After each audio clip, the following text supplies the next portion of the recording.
Friends, today I wanted to do a quick video to talk about the different basting sprays that there are on the market and what are some of my favorites and least favorite. First, in case you're not familiar, spray basting or basting spray is used to hold your quilt sandwich layers together. It's to be used in lieu of pinning or stitch basting. If you're working on a domestic or sit down machine, it's a way to secure your quilt very nicely so that all the layers stay together when you're manipulating and moving your quilt underneath the needle. This is the brand that I use the most. It's called Spray and Bond. And these are temporary adhesives. And by that, I mean these will wash out with soap and water. So you don't have to worry about having any toxic chemicals inside of your quilt once you're done because they do wash out. This spray and bond I like because it gives you a really secure hold.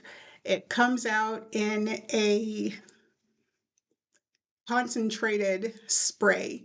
It doesn't spray all over. I will say that spray adhesive will get on the area around where you are spraying. I usually spray on my dining room table and then I get the spray based on there and I simply clean that up with some Goo Gone. But you could try spraying water, but I think the Goo Gone works really well. One thing to mention about the spray adhesives is that you do want to be in an open area that's well ventilated. You don't want to do this in a closet and close the door. So just make sure that you got your windows open. It's fine. You can use these outside if you've got an area where you can spray outside. If you want to wear a mask while you're spraying the quilts, you can do that. Just make sure that you're spraying in a well ventilated area. So spray and bond is my number one choice, and that is because I like the spray. It doesn't gum up my needle, and I can get it at Walmart. This costs, I want to say, it might be around $10 to $12 if memory serves. One of my least favorite sprays is this June Tailor brand. And the reason is it is so sticky and it sprays everywhere. It's an aerosol. It's not a concentrated spray like this one. This one is an aerosol. I like to say, if you recall the Final Net hairspray during the 70s and 80s and how you could just see that fog. So the bad thing about the June Tailor is the aerosol spray and it's everywhere.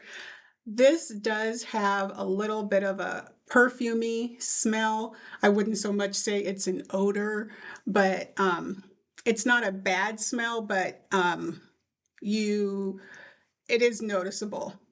And if you spray your quilts with this without washing them first, after you spray it, then that smell is still there.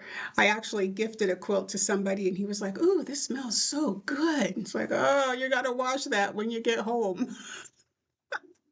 So the other thing that I don't really care for about this one, because it's the aerosol, it gets everywhere. It's it's the cloud. It's on your tabletop. It's wherever.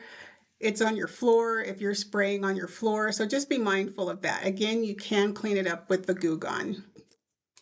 One other quick thing, this is another one that I can get at Walmart. So I think that's why I would always get this one because I go to Walmart a lot. And this was readily available. I think it's a few more dollars than this one, if I am not mistaken. This is the Odaf 505. This one is really good. I like this a lot. I would compare this to this. They are both about the same consistency.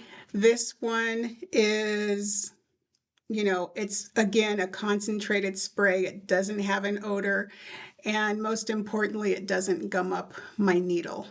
When I use this one, even though I'm spraying lightly, I will still get a buildup on my needle. When you get a buildup on your needle, that could cause your thread to break. So when you're working with spray based, every so often just look at the needle, and if you see some gumming up starting to happen, just proactively wipe that off because it can build and build. But again, you want to spray very lightly. A little bit goes a long way with these basting sprays. This one, the 505, I don't use as often, and that's only because I can't find it at Walmart. And so I have to order this one on Amazon. And if I'm looking for something really fast and I just want to run to the store and get it, then I will just do that and try to get the spray and bond. But I haven't seen this one at Walmart. They probably have it at some of the hobby stores. Joanne used to carry it. Rest in peace. But now that Joanne's is gone, I don't see this one where I shop. So in order for me to get this one, I have to go to Walmart. So my personal favorites, this one is my personal favorite because, like I say, it's readily available. I can get it easily.